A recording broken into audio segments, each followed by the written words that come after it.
diri saya dan beliau ini untuk semakin dekat kepada Allah. Jadi ketika saya bertemu dengan pasien, dia mengalami gangguan jin sihir ataupun dia punya penyakit, bukan saya lebih tinggi dibandingkan dia, bukan iman saya lebih tinggi dibandingkan iman pasien saya, bukan. Bisa jadi iman pasien saya itu lebih tinggi dibandingkan saya. Karena beberapa kali ketika saya meruqyah, justru saya mendapatkan pelajaran. Masya Allah. Dapat pelajarannya, Masya Allah, saya harus tambah banyak bersyukur. Karena ini kena penyakitnya luar biasa. Ibadahnya udah jauh lebih banyak dibandingkan saya. Tapi diuji sama Allahnya luar biasa, Masya Allah. Gitu. Malah saya kadang merasa malu nih. Wah, ini luar biasa ibadahnya. Insya Allah sehat, insya Allah sembuh. Ya.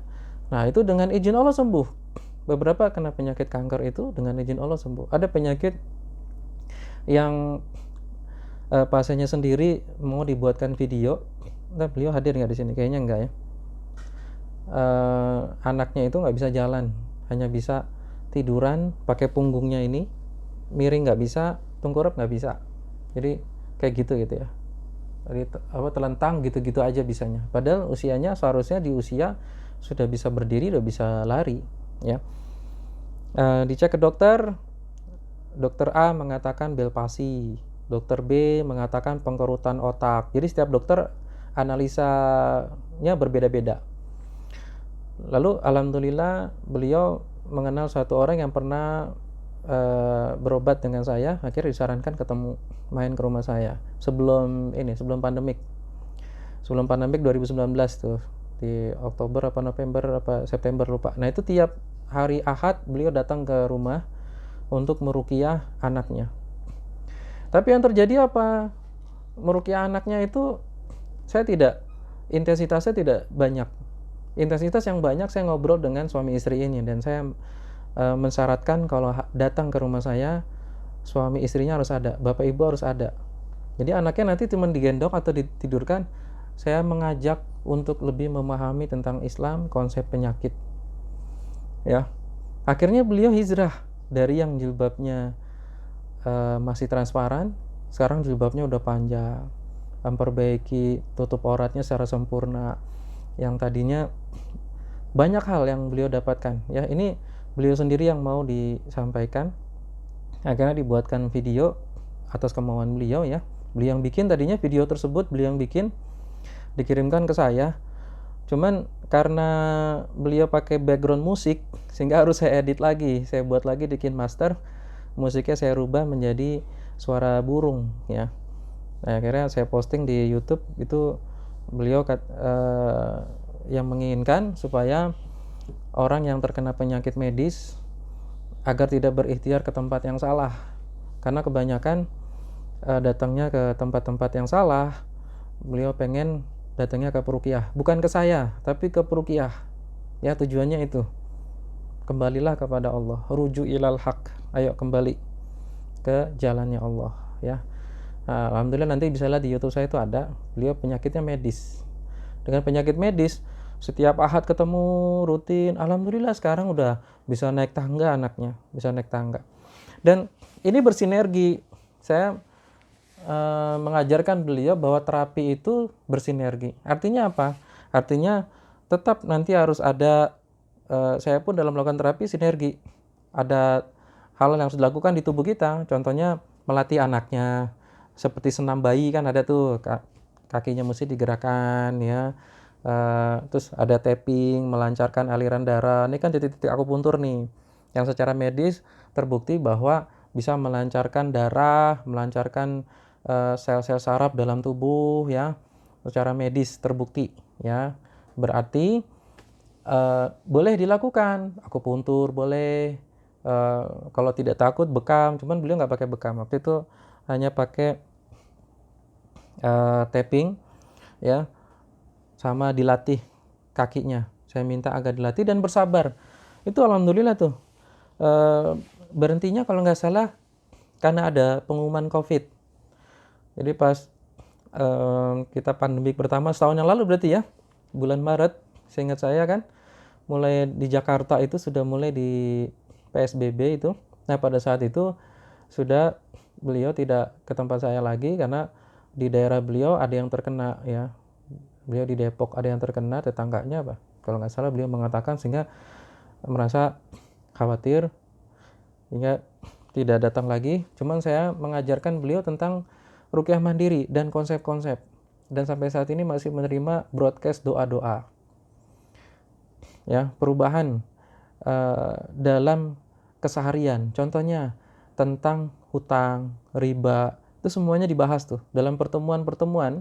Kalau pasiennya mau rutin datang ya, kalau saya terserah pasien itu. Ada yang dia pokoknya penasaran harus datang tiap minggu. Iya silakan. Pas lagi saya bisa, karena saya tidak keluar kota pada saat itu, datang. Dan itu saya bahas semua hal-hal konsep. Jadi ruqyah itu jangan dipisahkan dengan syariat Islam. Ruqyah jangan dipisahkan dengan riba, jangan dipisahkan dengan tauhid, jangan dipisahkan dengan konsep-konsep Al-Quran dan Sunnah. Ini bagian dari Islam semuanya. Tinggal antum masuk hidayah itu lewat mana sebenarnya? Sebenarnya Allah itu menyayangi kita semua.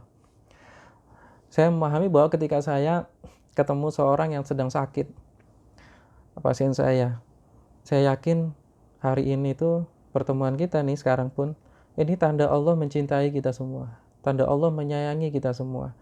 Maka tandanya apa? Tandanya kita saling menasihati, saling membuka hati dan pikiran kita. Ad-dinu an-nasihat. Dari agama itu adalah saling memberikan nasihat. Ya, saling memberikan nasihat satu sama lain. Maka ketika dicerahkan tentang suatu pemahaman Islam, beberapa pasien-pasien saya menganggap suatu masalah itu berat. Ada yang dari Kalimantan menganggap sihir. Sudah peruqyah yang di Kalimantan didatengin katanya, ya menurut beliau. Sudah banyak. Sampai datang ke Jakarta ini, mau ketemu sama si A gitu. Karena si A-nya nggak bisa, saya nggak boleh nyebut nama ya. Karena ini mau diposting di YouTube nih. Mesti hati-hati, sekarang bermasalah. Ya, pas mau ketemu si A karena antriannya panjang gitu. Terus disarankan ketemu saya. Bila ketemu saya, pagi-pagi jam 6 pagi udah sampai rumah. Subhanallah, janjian jam 8 ya. Jam 8 pagi, jam 6 pagi udah sampai rumah saya. Nah, terus kita ngobrol, baru ngobrol udah muntah-muntah. Saya berusaha untuk sabar. Jadi biarkan dulu muntah selesai, lalu jelaskan lagi. Nanti muntah lagi. Jelaskan lagi. Nanti muntah lagi. Nah, lama-lama alhamdulillah dengan izin Allah saya pahamkan tentang konsep ruqyah, konsep penyakit ini. Lalu beliau memahami. Mulai memahami, kelihatan kan? Kita bisa tahu ketika kita lawan bicara kita sudah mulai memahami. Lalu mengatakan berarti saya selama ini salah. Ya, tidak sepenuhnya salah, hanya saja sedikit keliru. Saya selalu bilang begitu. Nah, kita tinggal perbaiki aja. Karena Bapak Ibu, seakan-akan tuh nanti kalau kita menganggap disihir nih, bacaan Quran kita nggak ada manfaatnya gitu. Amalan ibadah puasa Ramadan, Senin Kamis, zikir pagi petang, hijrah dengan jilbab yang sudah semakin bagus, yang ikhwan sudah berjenggot lalu pakai peci, sudah kesehariannya pakaiannya syar'i, seakan-akan itu nggak ada manfaatnya gitu kalau kita menganggap bahwa sihir ini terlalu kuat. Nah, ini kan bahaya nih ya, bahaya seperti ini gitu. Coba kalau antum sudah pernah diruqyah Bapak Ibu yang dirahmati Allah, lalu antum mengalami kesurupan, setiap kali diruqyah hentikan cara tersebut. Saatnya dirubah caranya. Saatnya untuk melihat dari sisi yang berbeda. Ya, kalau peruqyahnya masih menggunakan metode yang sama, ganti peruqyah kalau gitu. Ya, kenapa kayak gitu? Supaya lihat dari sisi yang berbeda gitu. Bisa jadi masalah yang tadi saya bilang psikologis. Ya. Masalahnya bukan itu. Karena insya Allah banyak kok sekarang peruqyah yang sudah memahami tentang sisi diagnosa dari berbagai sisi dan tidak terburu-buru dalam melakukan analisa gitu ya. Banyak, nggak hanya saya, banyak kok ya, teman-teman saya banyak. Hanya saja mungkin lebih banyak dengan metode langsung dibacain Quran. Jadi taunya kalau datang ke peruqyah cuma ditanya, antum punya jimat pusaka nggak punya. Antum pernah belajar ilmu tenaga dalam apa nggak punya. atau punya, ini jimatnya sini, dihancurin, sudah selesai langsung dibacain Quran. Ya, kan kebanyakan seperti itu metodenya tuh. Sampai sekarang masih bacain Quran, nanti muntah-muntah udah wah lama, selesai muntah, nanti 2 hari lagi balik lagi ya, dikasih zikir pagi petang bukunya, kasih herbal ruqyah atau herbal antum ruqyah sendiri, antum melakukan, dah pemahamannya tidak, hanya dilakukan terapi-terapi ruqyah tapi pemahaman dalam keseharian tidak. Bagaimana mungkin bisa sehat kalau ternyata antum masih terjerat riba? Paham enggak? Ternyata antum masih punya prasangka buruk dalam diri antum terhadap suaminya, terhadap istrinya, terhadap istrinya. Karena baru saja beberapa bulan lalu suami istri datang, istrinya udah pakai cadar itu, terus datang ke rumah, masya Allah ini saya ngelihatnya indah kan, suami istri yang sudah syar'i ya, datang, ada apa Pak? Ini istri saya kesurupan 2 hari yang lalu Ustadz, terus menerus sampai saya bingung. Terus akhirnya saya sholat di Masjid Ijo, entah kenapa hati saya tergerak untuk menanya peruqyah di Masjid Ijo, Masjid Ijo Nurul Iman. Masjid Ijo ini emang banyak kajian sunnah ya. Alhamdulillah di sana teman-teman pengurus memang saya jamaah di sana, jadi kenal kalau saya bisa ngeruqyah, akhirnya dikenalkan nomor saya. Awal ceritanya bagaimana? Awal ceritanya punya masalah, ada gangguan jin, ciri-cirinya katanya dia ngeliat di medsos ada ciri-ciri gangguan jin, lalu coba diruqyah, datanglah ke peruqyah syar'i insyaallah. Saya nggak nyebutin namanya, nggak boleh ya. Dan insyaallah cara-caranya syar'i insyaallah. Nah, ketika diruqyah, cuman ada yang saya menganggapnya ini keliru dari peruqyah syar'i ini. Karena ketika saya tanyakan sampai detail ke istrinya itu, apa yang dilakukan peruqyah terhadap diri antum, cara-caranya terapisnya. Awalnya nggak apa-apa Ustadz ketika diruqyah, dan diruqyah cukup lama. Dibacain Quran itu sampai hati-hati panjang semua, break zuhur. Setelah zuhur peruqyahnya penasaran lagi, tadinya dia mau pulang, diruqyah lagi. Tapi ketika diruqyah ba'da zuhur itu, saya disuruh mengkosongkan pikiran saya, fokus pada bacaan si ustadznya. Pada saat itulah mulai terjadi kesurupan katanya. Dan kesurupannya sampai menjelang maghrib, nggak kelar-kelar. Akhirnya karena udah malam, pulang. Tapi pulang dalam kondisi masih muka gerak-gerak. Nah, analisa saya apa? Antum udah diruqyah, udah cukup lama, itu udah capek. Ditambah saatnya istirahat zuhur, itu antum lapar. Pasti nggak makan dulu tuh, habis sholat langsung diruqyah. Kondisi lemah tubuh. Ya, apalagi terus disuruh kosongkan pikiran lagi.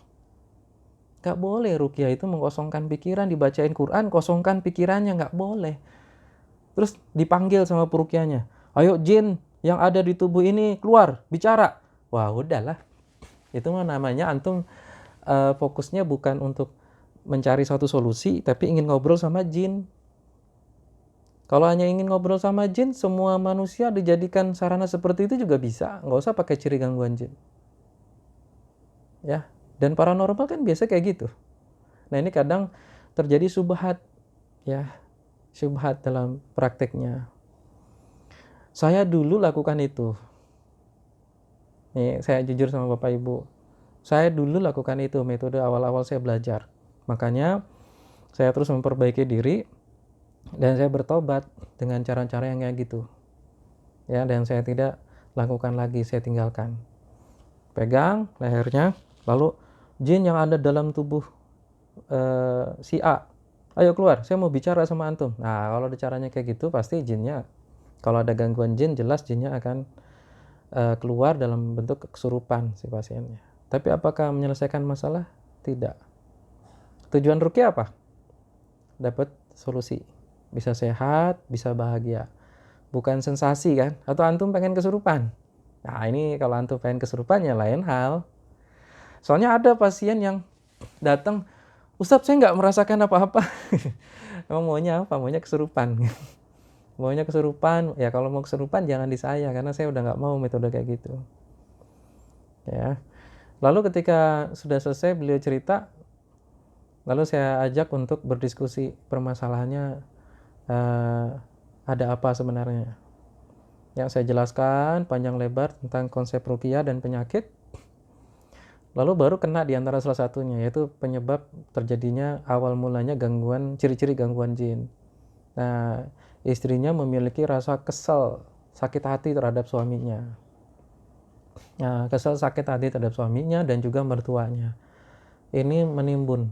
Emosi ini berbahaya. Terjadi di masa lalu dan sampai saat ini masih terjadi. Dan ini menjadi masalah yang sangat luar biasa.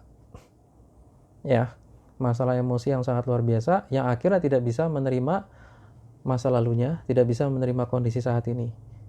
Ya, terseret terus dan mengkhawatirkan masa depan. Nah, ini ada di dalam teori depresi, terapi depresi di YouTube, channel YouTube saya. Kemarin kita udah bahas kan, 3 jam loh waktu itu, sampai 6 video. Nah, Bapak Ibu yang dirahmati Allah, maka terapinya saya islahkan mereka. Saya jelaskan kedudukannya dalam syariat Islam, memahami suatu permasalahan, memaafkan mertuanya, memaafkan kondisi yang sudah terjadi, itu takdir dari Allah, dan insya Allah apapun yang Allah takdirkan, walaupun itu terasa tidak nyaman atau merasa kenapa seperti ini, ya, why me God, gitu ya, kenapa saya, gitu. Nah, kalau kita terus menanyakan kayak gitu, kita menjadi hamba yang tidak bersyukur. Bukankah begitu banyak nikmat yang Allah berikan kepada diri kita? Mungkin saat ini nikmat itu diambil sama Allah untuk menyelamatkan kondisi yang terbaik. Lalu saat ini menjadi kondisi yang lebih baik. Maka saya tanyakan, antum dulu pakai cadar nggak? Nah, enggak waktu itu. Sekarang, nah ini nikmat yang Allah berikan, antum punya pemahaman ini sebelum antum hilangnya nikmat tersebut. Bukankah nikmat akhirat, nikmat nambahnya iman, pemahaman tentang pentingnya menutup aurat, memperbaiki cara kita memakai pakaian, ibadah, bukankah ini lebih hebat, lebih bagus dibandingkan nikmat harta? Nah, seperti itu akhirnya begitu sadar, oh iya waktu itu tinggalnya di Bali, tinggalnya begini, gini. Oh iya. Nah, Bapak Ibu yang dirahmati Allah, maka setelah selesai, islah, saling memaafkan, mengikhlaskan, saya ruqyah. Ketika di ruqyah, muntah aja selesai, beberapa anggota tubuh sakit, dan alhamdulillah saya tidak menyentuh beliau, hanya saya tunjuk aja. Jadi boleh menunjuk pakai jari, ditunjuk aja, tapi bukan berarti ini mengirimkan energi, ya itu nggak boleh ya, hanya supaya tidak menyentuh aja, ditunjuk aja begini. Dan tidak ada kiriman energi lewat tunjuk, itu nggak ada ya. Nah, itu di ruqyah, keluar selesai. Lalu ada yang bagian tubuh yang sakit, beliau sentuh sendiri, saya doakan, udah alhamdulillah, ala kulli hal selesai. Saya kasih terapi 7 hari, lalu suaminya laporan kondisi sudah membaik, alhamdulillah. Nah, Bapak Ibu yang dirahmati Allah, yang masih merasakan adanya gangguan jin dalam diri kita, ayo coba kita introspeksi diri, karena ada juga kita merasakan gangguan jin ini selalu ada, kita kait-kaitkan terus dengan penyakit. Misalnya kondisi sekarang lagi sakit flu, nanti kita kaitkan, atau sakit kepala akan kita kaitkan sihir, akan kita kaitkan gangguan-gangguan, akan selalu kita kaitkan ke situ terus. Padahal bisa jadi tidak demikian. Kan ada kalanya kita sakit flu, ada saatnya kita sakit kepalanya pusing, benar nggak? Ada kalanya kita punya penyakit-penyakit tertentu, nanti kita kaitkan terus. Ustaz, tangan saya gerak-gerak sendiri, mungkin ototnya sedang ada peregangan, kan bisa jadi gerak-gerak gitu. Itu nggak cuma antum kok, semua juga terjadi. Tanya dokter deh kalau nggak percaya. Bisa terjadi otot itu ya kayak kedut gitu ya, badannya berkedut. Nah, itu kan otot sedang ada pergerakan di situ. Mungkin antum melakukan suatu aktivitas atau terlalu banyak tidak beraktivitas yang tadinya beraktivitas, sehingga terjadi otot itu bergerak-gerak sedemikian rupa. Jangan semuanya dikait-kaitkan dengan sihir, dengan gangguan jin. Nah, jadinya kita hidupnya selalu ada gangguan jin, selalu sihir. Kayaknya dikit-dikit jin, dikit-dikit sihir gitu. Nggak kelar-kelar nih permasalahan utamanya, nggak kelar-kelar. Ya, Dan seakan-akan nanti timbulnya ibadah yang kita lakukan, ketaatan yang kita lakukan kepada Allah, ini tidak menyelesaikan gangguan jin. Bahayanya adalah, berarti jinnya lebih kuat daripada antum dong. Dari bacaan Quran antum dong. Bahaya nggak tuh? Timbul nanti pemahaman seperti itu. Bahaya Bapak Ibu yang dirahmati Allah. Ya, hentikan cara-cara seperti itu. Ya, hentikan dan mari kita rujuk ilal haq, yaitu dengan apa? Dengan memahami sebenarnya kalau sudah diruqyah, lakukan ruqyah mandiri berkali-kali. Ada yang sakit anggota tubuh kita, nikmatin aja sakitnya. Alhamdulillah ala kulli hal. Inna lillahi wa inna ilaihi roji'un. Ya, kita udah bahas pertemuannya lalu kan. Ketika mengalami suatu permasalahan sakit, maka kita mengucapkan alhamdulillah, bersyukur kepada Allah dengan begitu apapun yang Allah takdirkan pada diri kita. Lalu kita mengucapkan sesungguhnya kami ini milik-Mu ya Allah dan kami akan kembali kepadamu ya Allah. Maka lunturlah dosa-dosa di tubuh kita. Coba bayangin, kalau misalnya ada sihir atau jin ganggu kita, kan tujuannya itu membuat kita semakin tersesat, membuat kita semakin jauh dari Allah kan. Tapi kita malah dekat, kita malah bersyukur alhamdulillah, kita malah mengucapkan inna lillahi wa inna ilaihi roji'un. Kita terima sakitnya. Kalau jinnya itu benar ganggu kita, maka dia pun akan kesel. Wah, semakin diganggu, kok malah semakin bertambah imannya. Maka jinnya dengan sendirinya akan pergi dia. Karena keimanannya akan semakin bertambah. Ada suatu riwayat hadis di zaman Rasulullah SAW, seorang ibu-ibu yang datang kepada Rasulullah SAW. Beliau terkena penyakit ayan, epilepsi. Dan sebenarnya ini kesurupan.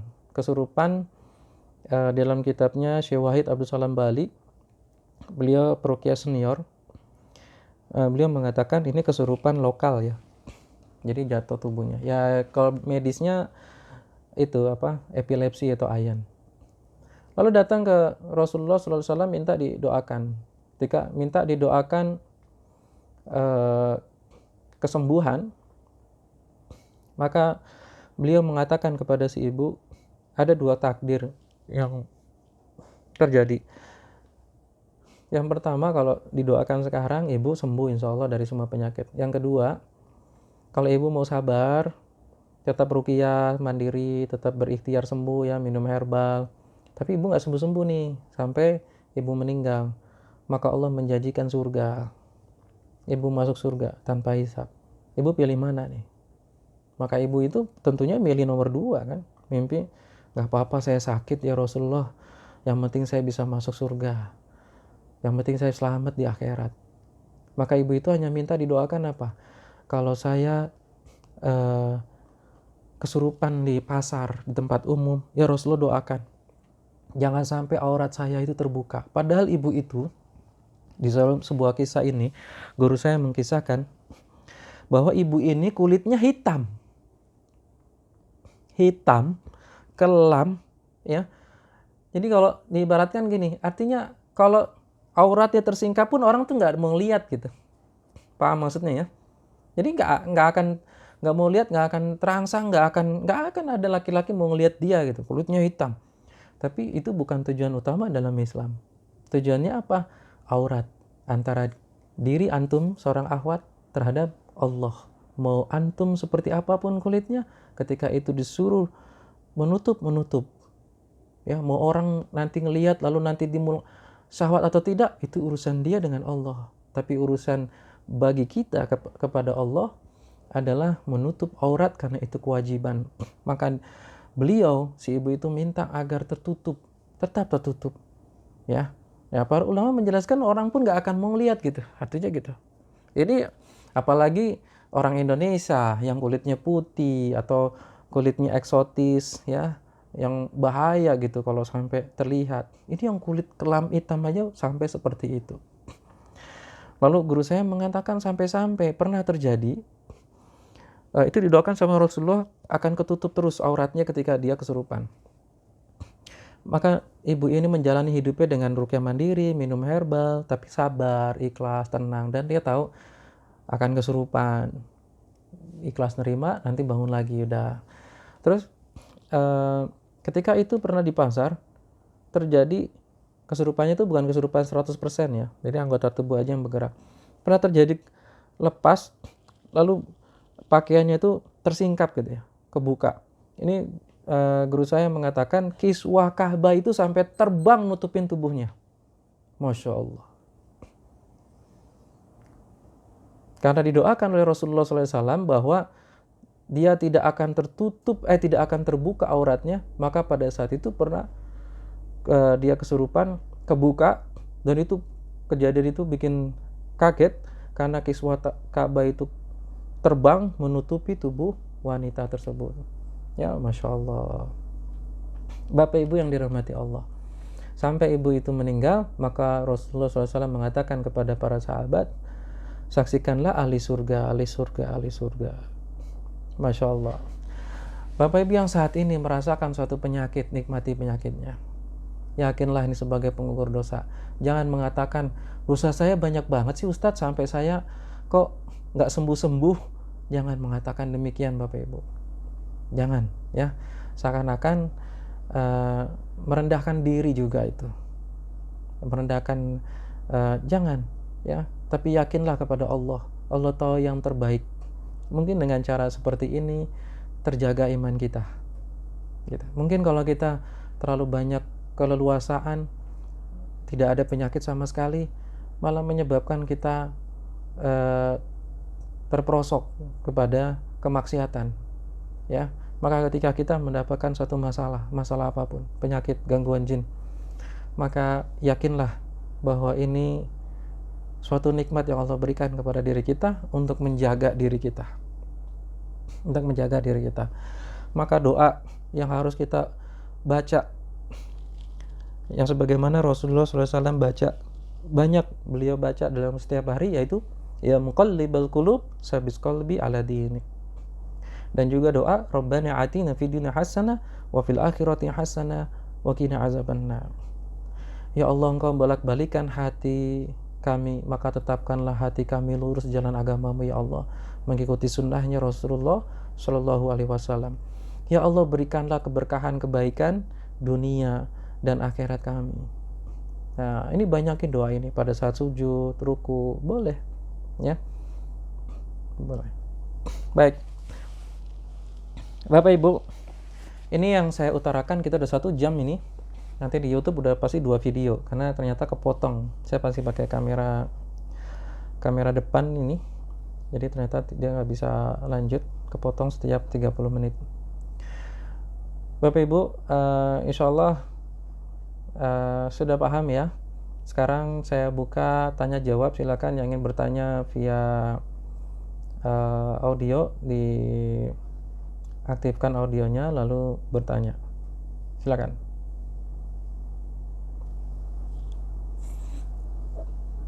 Ustaz, Assalamualaikum warahmatullahi wabarakatuh, Ustaz. Waalaikumsalam warahmatullahi wabarakatuh.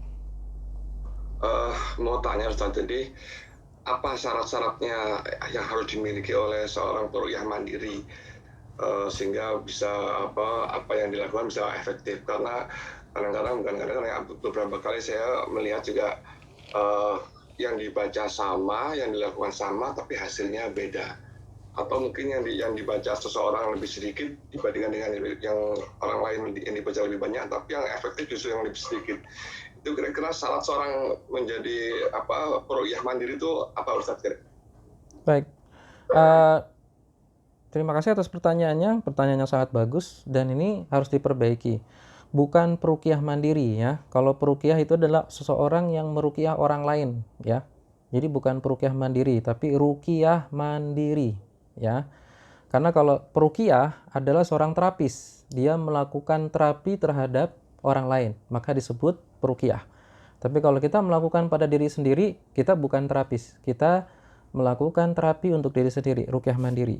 Nah, Bapak Ibu yang dirahmati Allah, ruqyah mandiri pahami tentang kondisi kita tadi ya, kondisi kita tadi, lalu kita lakukan ruqyah mandiri. Bila mana kita sudah memahami dan dalam keseharian kita sudah merubah, kita sudah memperbaiki diri kita, kita sudah memperbarui niat kita perbaiki amalan ibadah sesuai dengan sunnah Rasulullah SAW, kita dalam beribadah ikhlas lillahi ta'ala, dan senantiasa kita targetkan ibadah kita kepada Allah dan banyak berzikir, terutama zikir pagi dan petang, masih ada gangguan, maka disarankan untuk diruqyah oleh peruqyah langsung. Kenapa? Sebagaimana ketika kita sakit medis, maka kita kan biasanya kan minum herbal dulu sendiri, atau orang yang suka minum obat sendiri, obat warung kan. Tapi begitu nggak bisa kan datang ke dokter kan, dianalisa sama dokter, lalu diterapi dan diobati sama dokter kan. Nah sama, ke peruqyah juga demikian. Jadi boleh kita meminta doa kepada seseorang, orang soleh, pada ustadz, ya tentunya peruqyahnya dipastikan sesuai dengan sunnahnya Rasulullah SAW dalam hal melakukan terapisnya. Maka kita minta ruqyah. Ini udah dibahas ya tentang minta ruqyah kan di pertemuan yang lalu. Terjadi dua pendapat yang besar, tapi ujung-ujungnya boleh juga minta ruqyah, hanya caranya aja. Ada yang minta langsung, ada yang mesti harus pasangannya atau orang lain atau saudaranya yang minta kepada si peruqyah, tapi ujung-ujungnya minta ruqyah gitu ya. Maka minta ruqyah kepada peruqyah yang syar'i ini harus dilakukan ketika ruqyah mandiri sudah terjadi efek yang sama. Berarti ada sesuatu yang harus mungkin diperbaiki, yang kita tidak bisa melihat diri kita mungkin tidak bisa mengintrospeksi diri kita, tapi ketika nanti ketemu peruqyah, terus nanti ngobrol dengan peruqyah, baru nanti ketahuan tahapan apa yang ternyata terlewat pada diri kita, gitu ya. Lalu mengenai efektivitas bacaan panjang dan pendek, para sahabat itu membaca ayat-ayat Quran semuanya yang pendek-pendek lebih banyak dalam meruqyah. Rasulullah SAW meruqyah sihir dengan Al-Falaq An-Nas, cukup itu. Lalu Abu Sa'id Al-Khudri meruqyah penyakit medis, disengat kalajengking dengan air garam disiramkan, itu untuk menetralisir racunnya dan efeknya mengeluarkan racun di dalam tubuh ya. Lalu dengan bacaan Al-Fatihah cukup, Masya Allah. Jadi boleh ngeruqyah dengan bacaan pendek, tapi bukan juga dilarang dengan bacaan yang panjang, boleh juga. Al-Baqarah boleh, nggak masalah. Efektivitasnya dari mana nih? Keikhlasan. Satu, keikhlasan dalam membaca ayat-ayat Quran, keikhlasan seorang peruqyah, keikhlasan diri kita juga sebagai pasien dalam diruqyah. Dan juga kalau kita melakukan ruqyah mandiri, maka keyakinan keikhlasan kita, ampuhnya ruqyah mandiri ini pada diri kita. Ini bukan peruqyah mandiri ya, tapi ruqyah mandiri. Perlu dipahami ya Pak ya Bu ya. Jadi kita ruqyah mandiri, bagaimana supaya efektivitasnya tinggi? Nah, kita baca, kita yakini bacaan Quran ini insya Allah merupakan ikhtiar Allah yang menyembuhkan.